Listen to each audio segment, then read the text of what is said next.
right. Hello out there in Packer Nation, and welcome to another edition of the Absolute Packer Podcast. We are on episode 85, which we had some breaking news today. We're going to title this one, JJ, What Happened?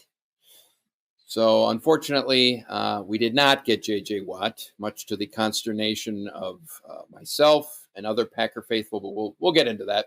So, I am Andrew Hetzel. As always, I'm joined by Jeremy Huntwell, Elliot Christensen. What's happening? It's a horrible day in Packer City. Packer City. JJ Watt did not come to Titletown. We'll see. Color me. We'll see. We'll see. We'll see how it works out for them, because I think somebody who goes somewhere obviously more for the money than for the prospects, I think probably isn't going to give it his all. Well, why don't we jump right in? I mean, so JJ Watt, it leaked about a few hours ago. He ended up signing with the Arizona Cardinals, which I don't think they were really on anybody's radar. They weren't in any news outlets and stuff like that. I mean, that doesn't really matter, to be honest, because it is what it is. But he signed a 2-year deal, I believe, with like $23 million guaranteed, 2-year, $31 million with $23 million guaranteed. I believe I have that right. Yeah, I think so. And, look, out there, a lot of the sentimental storyline made so much sense for him to come home to the Packers. He could play in his hometown, yada, yada, yada, all that stuff. But, look, money talks, BS walks, and there was no way the Packers were going to offer him anywhere near what Arizona offered them. And I don't even think they would have offered half of what he got with them, to be honest with you. And I would have been fine with them offering half, maybe half. But so he goes to the Cardinals. And, Elliot, you were mentioning that, he probably did more of a money grab. I mean, money is obviously a huge thing. But I think, the Cardinals, they're not like a dumpster fire. They are kind of up and coming. They got, who's their quarterback again? His name escapes me. Young quarterback. Kyler Murray. Very good.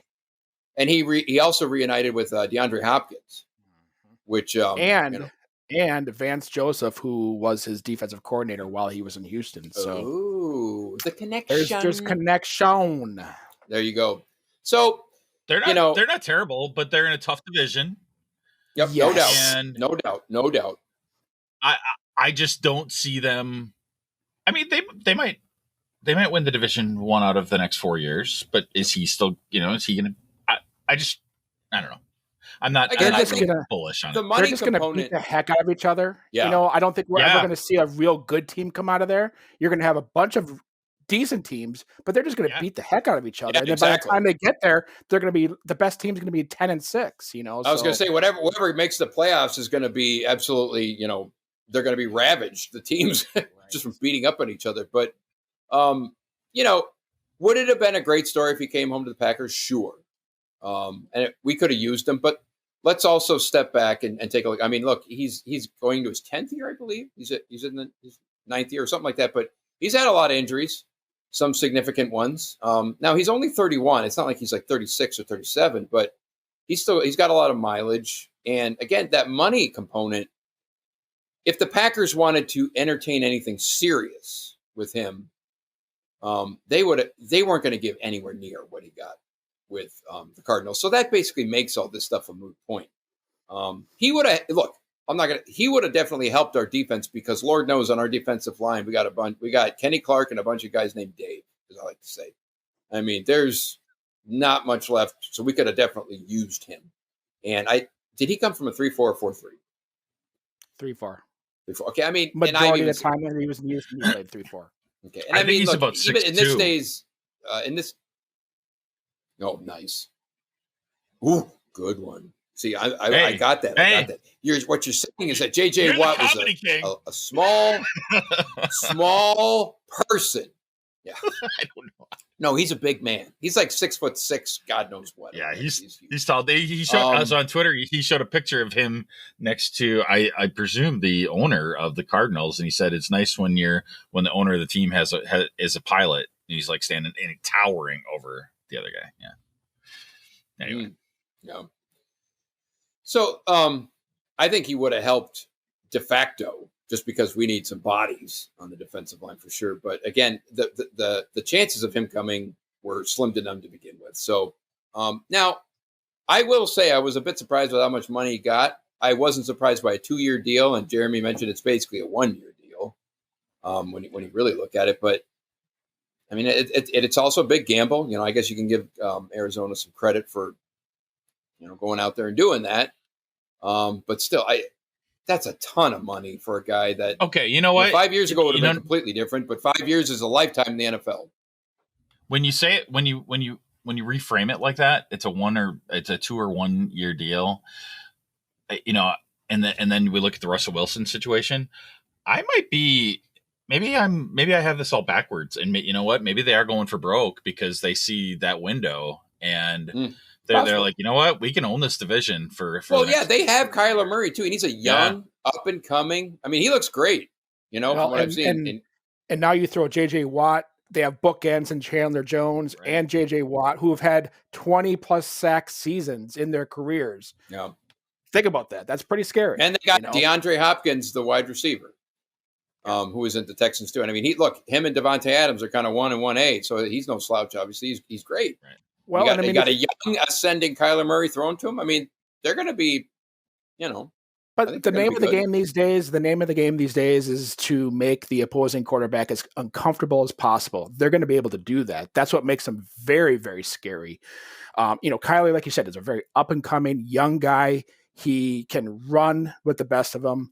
He can throw with the best of them. I mean, he looks 5'10". Great. He's 5'10". He's against all parameters what your ideal quarterback should be. Well, isn't that Russell Wilson's height? Russell Wilson's 5'10". He's like 6 feet. Yeah, he's small. Russell Wilson? Yeah, he's 6 feet. I think Russell Wilson's shorter than 6 feet. So 5'6". I thought he was shorter than 6 feet. 5'5". 5'6". Okay, I said 5'10". Jeez, I didn't say he's way shorter. Oh, okay. 6 feet is a little bit short. It is. I guess. Well, I mean, Rodgers is what, 6'2"? It's not like Rodgers is 6'5" or 6'6". He's 6'2". No, but I think he's like 6'2". Yeah, 6. He looks like it compared to any girlfriend he's next to. Nice. You know what's funny? Rodgers and Favre have like identical measurables. Their height and weight are almost like spot on. But Favre always looked like much more like built, I guess, or whatever. But they have basically the same measurables. It's interesting. So no J.J. Watt, which again, not great, but I mean, it is what it is. I wasn't expecting him anyway. But on the other hand, you were mentioning Russell Wilson, and word on the street is that Russell Wilson wants out of Seattle, and I don't know how, there's smoke, there's fire with are they actually going to try and trade him? I don't. You would be incredibly stupid. Well, you'd be incredibly stupid, or you see the benefit of the return that you could get for him. I mean, there's rumors now. Okay, so the 4 teams that he put on the list that he would go to are the Chicago Bears, New Orleans Saints, I was going to say Oakland Raiders, but the Las Vegas Raiders. Ooh. And who's the 4th? Saints, Bears, Buccaneers. He'll be a backup to Brady for 8 more years. Well, anyway, so there was rumors that if he goes to Oakland or to Las Vegas because they're not happy with David Carr, they would package David Carr in like a package of draft picks. And because Seattle has invested so many of their draft picks in guys like Jamal Adams last year, Jadeveon Clowney the year before, they could recoup some of that and get some more draft capital to build that team up. So who knows? But if they were to get a trade, let's say they get David Carr, so you get a quarterback that's decent. He's not in Russell Wilson's category, but you get 2 first-round draft picks and maybe some other small picks. It's a pretty good trade-off. Plus, you get rid of his salary. So I see that. At the same time, I'm going especially in this day and age, it's like Russell Wilson is early 30s, 31, 32-ish, something like that. 32. Which is, prime of his career. He's had little to no injuries. I mean, I'm sure he's been banged up, but no catastrophic injuries. Go ahead. But he's been sacked close to 400 times in his career. And that's his contention with all of this, is that he feels that they have not invested in their offensive line.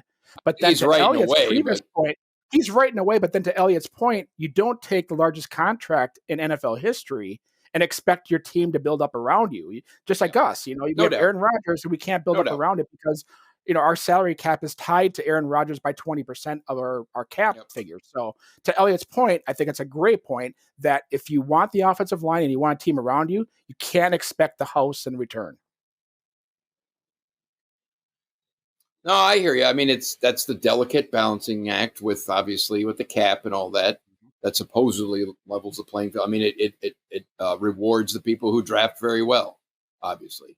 But I would say too, it's like in this day and age, if you have Russell Wilson's basically like he's a top 3, wouldn't you say? He's great. I'm not saying I take him over Rodgers or Mahomes, but he's up there, and it's like if you're a team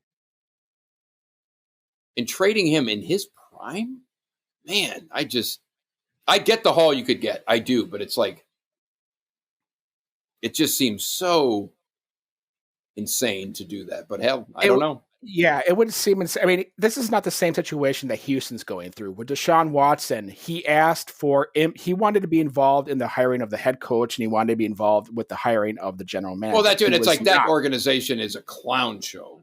Right. That's Seattle's not a clown show. No, it's not a clown show compared to Houston.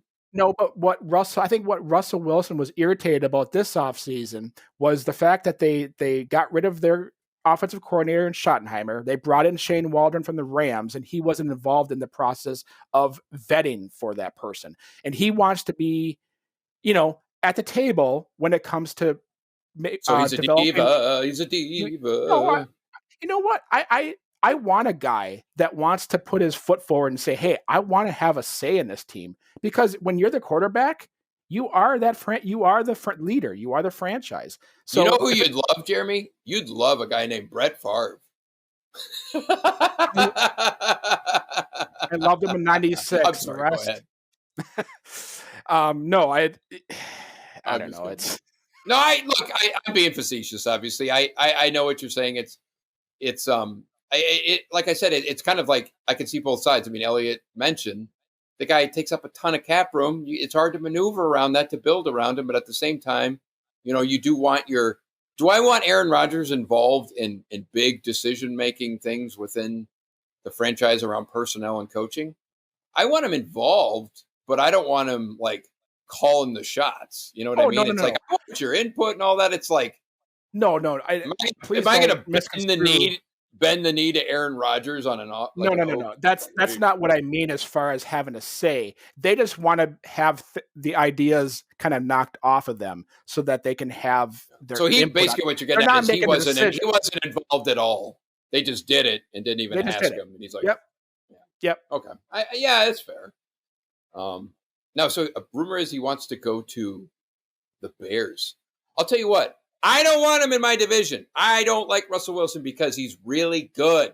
Yeah, he is good. Chicago is the organization you go to ruin quarterbacks. That's a good point. I retract everything that you said.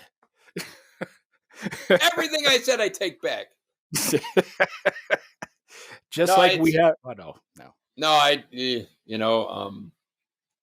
truth be told, no, I don't want to see him in my division. But yeah, it's if you are going to pick an organization, I guess the Bears could be one, although the Lions might even be. But just think about this: like, if he goes to the Saints, how all in the Saints have gone for the past decade? It's ridiculous. Yeah, how are they going to pull that off? They're like in cap hell, from what I understand. And they haven't been to one Super Bowl. They've been to one NFC championship in the past decade, and they've invested everything to get there. So you know what? If there's an organization that is in worse shape than us, it's the Saints. Literally. Yeah, because I don't know what. No, you bring up a good point about the Saints. Obviously, there's a lot of parallels between the Packers and them. Now, they didn't. I guess what I'm getting at is the Saints. I don't know a ton about them, but they built their offense? They didn't really build a defense, right? When Drew Brees, so they did take the Packer approach, if you will. Right. They built their defense before or they built a defense after the offense. So they brought in Drew Brees in 2006, 7, somewhere around there.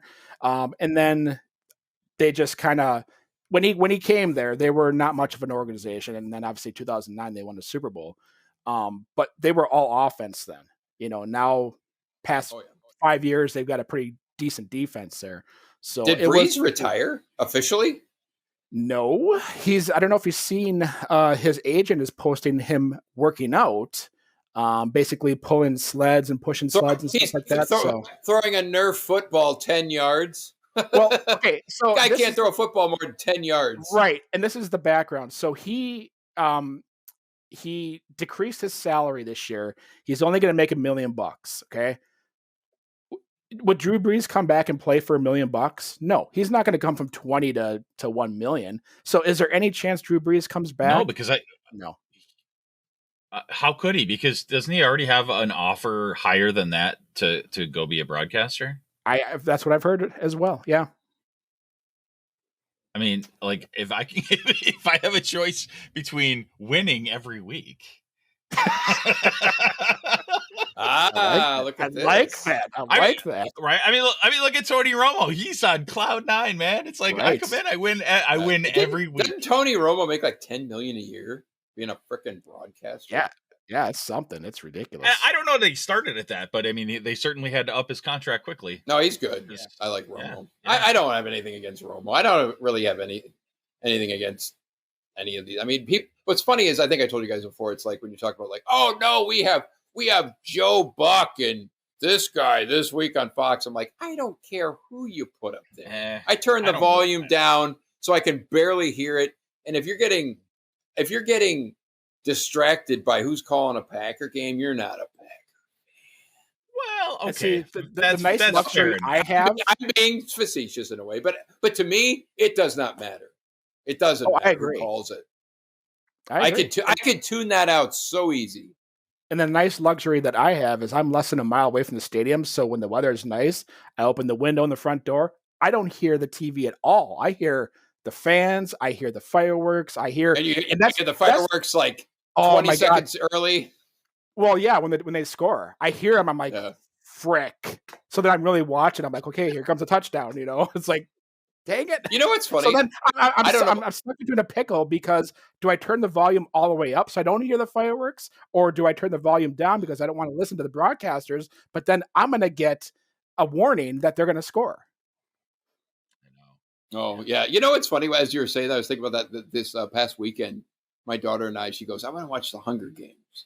And I'm like, I haven't seen that in a while. She watched the original Hunger Games. And you remember that movie, like anytime someone dies, a cannon goes off and then they put up like a, It's like with the Packers, it's like every time the cannon goes off and there's like the team they've defeated up in the sky. Right. That would be awesome. That would be really cool. I would love to do that. See, somebody should social media do that. That's you. Although make it so. That's me. I'll get right on that. And I'll mail it on a VHS to Mark Murphy. On a VHS. Please play. And I'll please rent VCR and then fast forward to 1 minute, whatever. I don't know. That would be funny though. But yeah, when I was watching the movie, I was like, when the cannon would go off in the movie, I was like, it reminded me when you're talking about how like the fireworks go off at Lambeau, and I was joking about that with my daughter. It's kind of funny. Totally random, but so yeah, I mean, look, in terms of obviously we've covered some news and notes, and it's I would call this more around the league versus strictly Packers. There's the J.J. Watt thing was kind of like 6 degrees of separation from the Packers and all that, but and the Russell Wilson thing, kind of because he could come within division. But other than that, there's not a whole lot going on at the moment. What the first day of the league year is the 17th? Is that right? March 17th. Okay. Yep. I mean, that'll be big. I have heard rumors that there's going to be, I think this was the other thing. Sorry. And this is more league stuff, not Packers, but I think it was Peter King that put something out that said a 17th game is. Yes. Possibly. 17 games. And you know who the Packers would play if they would go to a 17th game? The Chiefs. The Chiefs. In England. Kansas City. No, in England. They need to get them out to England. The England game. I heard Aaron Nagler talking about that. And I was like, yeah, that's not bad. Packers are the only team that hasn't gone to England yet. Yeah, but we don't want that. For obvious reasons, though. Yeah. Why? What are the obvious reasons? Because the Packers are the highest revenue. No, they don't want to lose team in the league. We don't want to lose that home game at Lambeau, obviously, and the teams they play, they don't want to lose that game either. So yeah, right. it's like that unwritten thing. We're like, oh, they're not going to go out there, but that sounds like cool. it sounds like I might have to send another VHS tape to the Packers. This one say how to play in New England, how to play in England. I don't even know what that meant, but whatever. I fell and hit my head earlier today. That's what I know. I'm just kidding. We've always known that. Yeah, that's nothing new, really. So, yeah, I mean, there's not a whole lot else going on. Packers, obviously, they have a new defensive coordinator and a new special teams coordinator. I mean, that's not really that's been known for a month. So, it'd be nice to hear the new defensive coordinator at like some kind of press conference or something, but it sounds like next week, Monday. So that would be the 8th. So wait for the cannon outside your window, the Lambeau cannon. I'll let you guys know. And then the little picture of Barry. Joe Barry. Roll up. There it is. It's like the bat signal. JB. Oh, JB. That's what it's called. Yeah, I mean, so that, not much else to report really, but it's going to get hot and heavy pretty soon because you got the draft coming up. I mean, you got the first year of the league, but this is kind of the time where it is, kind of slow. Well, and it's going to, like you said, though, it's going to pick up here in the next few weeks because the Packers are roughly $12 million over the cap. They're going to have to get underneath that figure before March 17th. So, I think the lack of activity kind of shows that they're working with internal candidates to kind of, get contract extensions or, possibly who might one of those candidates be to rework one Aaron Charles Rodgers? My guess, I don't want Aaron Rodgers to sign another contract because I thought that was a mistake, but that's a very high possibility. So, how many years went on that extension when he signed it? That 4. That one a few years ago. 4. Okay. So he's under contract until 2023. Okay. I don't know. Instagramming. Yeah, I was wondering what you're doing. Instagramming. We don't have anything on our Instagram. Oh, I know. It's a good point. Yeah. Now there's all these newer social. I'm getting old, man. I am. You getting? Yeah. All right. Peanut gallery. What was I going to say? I lost my train of thought because I'm getting old. I got dementia. No. Shit, I did lose my train of thought. You screwed me up. Well, other people don't get to see. Other social channels. That's right. So there's they don't get to see Clubhouse. Have you guys? I'm really gonna step into this, but it is what it is. Clubhouse. Yeah. What's Clubhouse? I don't know. Heard of it, but I don't know what it is. So it's sort of like what we're doing right now, except it's audio only, so you don't see faces. So and you can. I like it already because I got 2 ugly mugs up here. Well, yeah, right. Exactly. Well, it's invite only, so you like have dribble. You have. So you can only be on if you're invited, and so far I don't know. Like people are pretty divided on whether they think it's going to be successful or if like Twitter and Facebook are going to just absorb that as a feature. Because fair like, enough. I mean, yeah, because you can kind of do like ad hoc podcasts. So like tonight, there's a guy who's a YouTuber and he's getting a bunch of his YouTube friends together, and you can kind of plan things, but then the unexpected happens where like other people might show up. So it's kind of like planning a party and you don't know who's necessarily going to show up, right? So it's not as like formal as a podcast. So, so it's got some pros, but it's got some cons too. You also don't know how it, might suck. And the production values are not going to be as good because it's all basically phone calls. Yeah. Anyway. I mean, in some respects, a lot of these social media channels they're similar, but they're a little different. It's like there isn't like this massive shift yet. But I mean, that's come. Look, the other day, my daughter sent me a text of like a TikTok video, and it was like 6 seconds, and I had to rewatch this movie or this video probably about 24 times. Yeah. And even when I was done, I texted her back. I said, I have no idea what I just watched or why. Yep. And she goes, isn't it hilarious? And I said, I have no idea. God. Yeah. So TikTok is sort of like it's an extension of like chatting with your friends more than like getting actual stimulating conversation, Yeah. It's fun. I mean, stuff on I mean, I'm obviously being a little facetious about it, but when you talk about technology and all that kind of stuff, I still, I record music and I record with guitar. Part of me, every now and then I'll sit down and I'll be recording a song and I'm, look, I loop the drums. I have to build them and stuff, but I'm not actually playing most of the drums. Right. A lot of the other stuff I do play, but part of me is going, how much longer am I going to be sitting here, like honestly playing a guitar or playing a bass or whatever? It's just like, the trajectory is weird. I look at this guitar and I'm like, this thing's going to be a relic. I was tuning it the other day and like explaining it to my daughter about all these like mechanical and moving parts. And she was looking at it like, she's like, this is dumb. You have to worry about this. And she's like, it's going to be where, I don't know. These are the existential things I think about now where, again, I'm old. The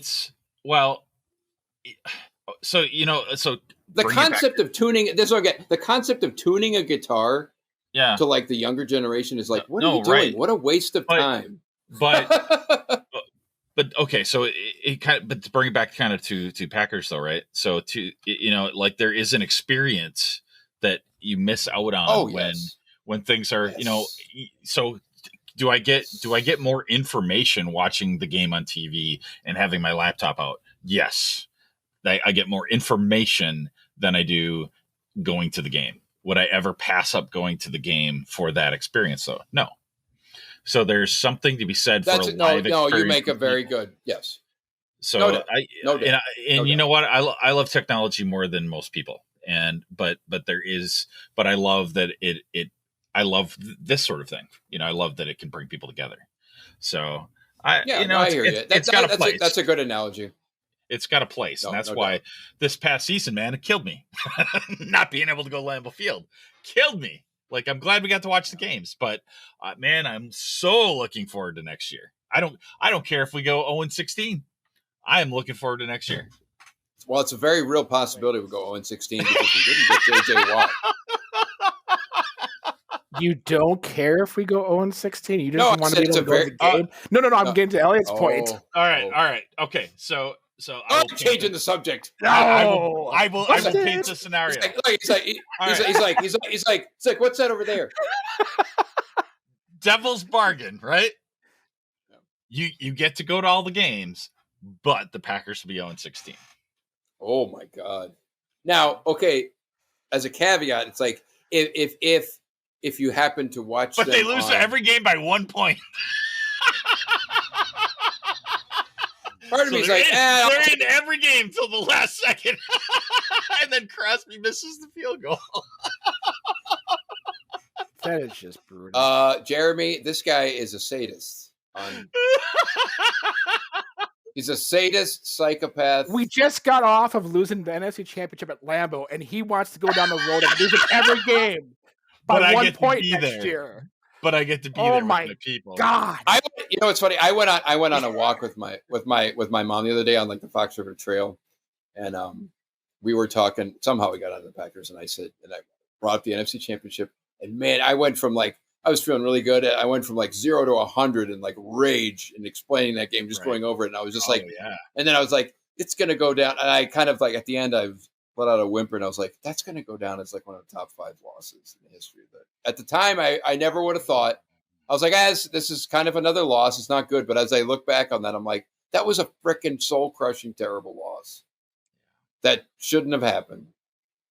But you should have seen me. I was all like, yip, yip, yip. And then, like, I'm on the trail, and there's, like, not really people around. And like, and then this happened. I'm just, like, flailing around. And I'm like, I can't believe this. They're playing not to lose. And they're... And then at the end, you were Rage Against the Machine. Yes. It was ugly. But I think that is going to go down as a top 5. All-timer. All right. So since we went down this dark path, what do you think about Aaron Rodgers donating to Chico, California, to the businesses out there? $1 million. That was pretty cool. Yeah, that was pretty cool. Yeah, did you guys hear about Chico? that? Oh, that's his hometown, right? Yeah. That's good. Look, Rodgers. He's kind of he's got that kind of smug, but by and large, he's a really sharp, intelligent guy who doing things like that.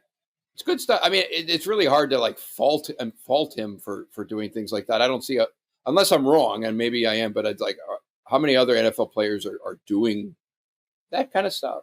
Well, maybe they're just not right. And I think to Elliot's point, how many of these players are actually being recognized for it? Like we heard a passing about it in the news, and that's it. Everybody else is like, oh, so what? So we're so focused on football that we forget about the personal side of it. You know, that he's a human being. He just donated $1 million to his community. Yeah. You know?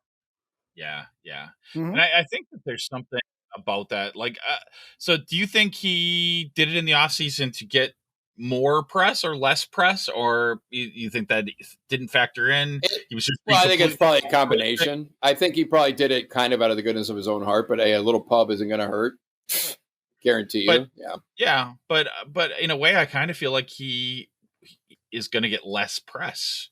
Oh. I mean, I maybe I'm wrong about that. I mean, to your point, if his motivating factor was to try and get some press. No, but okay, let's face it. He's a businessman, and if you're going to do something good, you want to get the cred for it. Yeah. Right. And so I don't see anything wrong with that, but I do think it's kind of interesting that I think he didn't maximize for the credit. Yeah. I mean, if he wanted to maximize for the credit, he would have done it right before the playoffs. Coming into the playoffs, he donated $1 million. Look at him. He's amazing. You know what I mean? And instead he waits till the offseason and then he does it. Now, he certainly could have done it before this. What businesses did he donate to? I don't really know what the breakdown was. That's why I brought it up, because I was wondering if you guys had more information about it. I don't know. I just heard small businesses. Yeah. Same as you. He didn't like donate to any like the Chico strip clubs or anything, did he? Gonna keep you afloat for 3 months. I mean, so from a community business standpoint, that's interesting though, right? Because did he individually pick these out?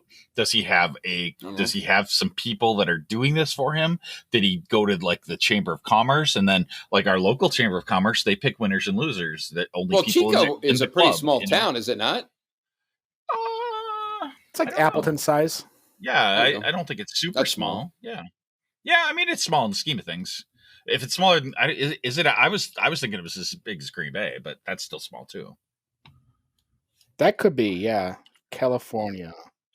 Chico, California. Let's ask the Googs. Yeah, okay, you were right. Appleton size 86,000. That's I didn't realize crazy. Appleton had that many people. Yeah, Appleton's right around that size. Yeah. Oh, I didn't know it was like north of Sacramento. I thought it was like more middle of the state. No, it's north. Yeah. Okay. I mean, look, it's hard to really knock anything, and I'm not sitting here like trying to look for things to knock, but it's obviously a good thing. Rodgers, and he's done a lot of things for local Wisconsin stuff too. I know he's heavily involved with the MAC Fund. Like that's a childhood cancer thing, I believe. And then there's other things that it's kind of escaping my mind, but he's I think it's good stuff, you know. Yeah, he should be commended for it. I mean, yeah, Not too many NFL, or I should say professional athletes, are doing those sorts of things. Yeah, and I mean, look, he's obviously got a ton of money. $1 million is still nothing to sneeze at, because it's not like he went out and said, okay, I'm going to give $50,000 total to 10 businesses. $1 million cash to anybody is a lot of money. People talk about, Bill Gates and Jeff Bezos, people like that. I don't know. Their money, I get paid in Bitcoin. Yeah, their money, but their money's in stock, and so people that have just, a few $1 million, $100 million, even, that's still 1% of your net worth, and it's gone. You gave it away, so that's not nothing. I didn't do that. Like I said, it wasn't like, sometimes you do hear about athletes saying like, hey, I'm going to give $10,000 to XYZ, and you find out it's like, I mean, in the scheme of things, it's good inherently. But it's like, it's not really, in reality, it's not much of anything. So that's a good chunk of change, no doubt. Yeah.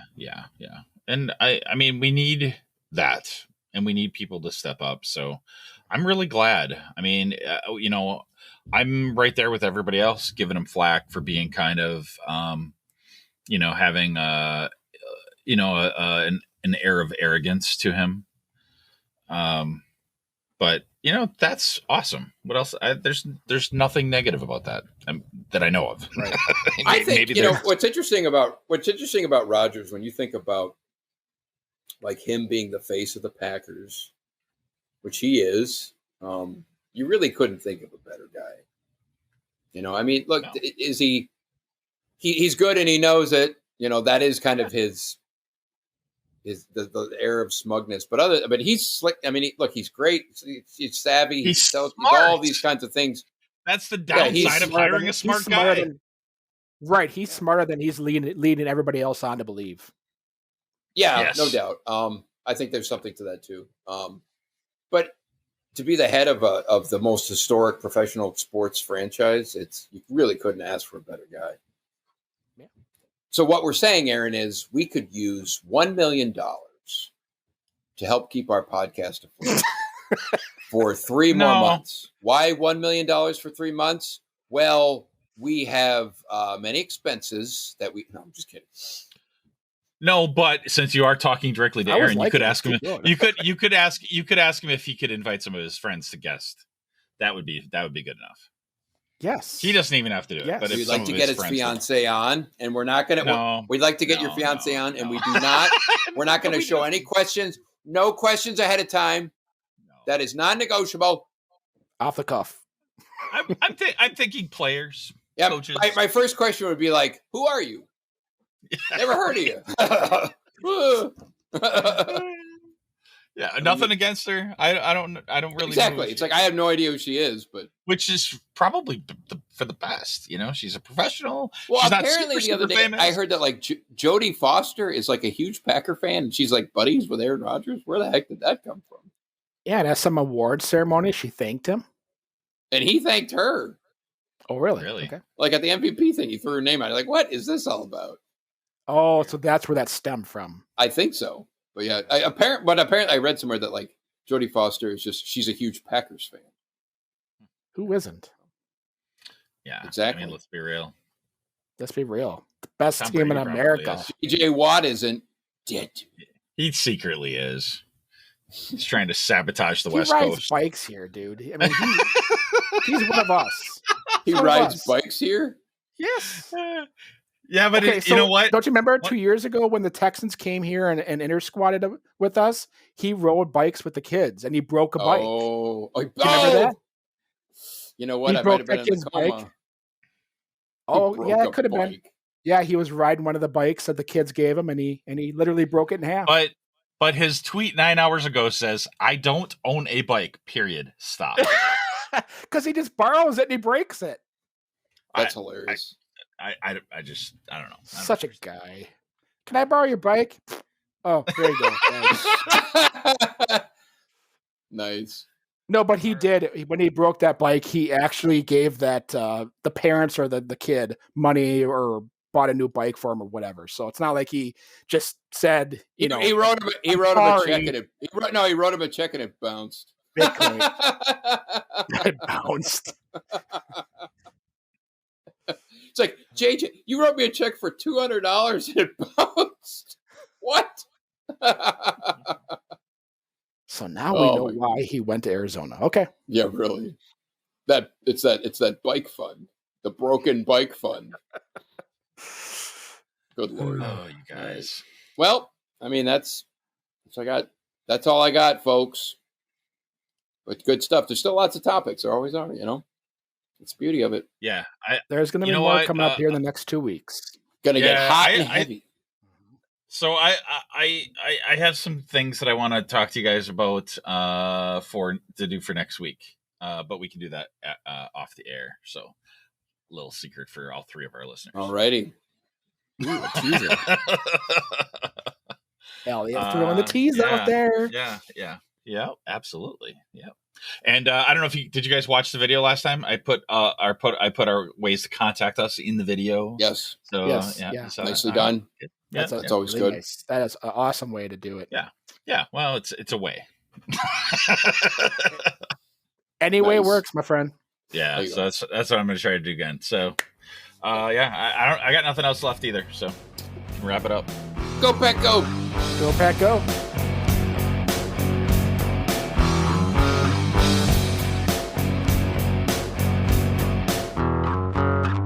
Podcast. Chair.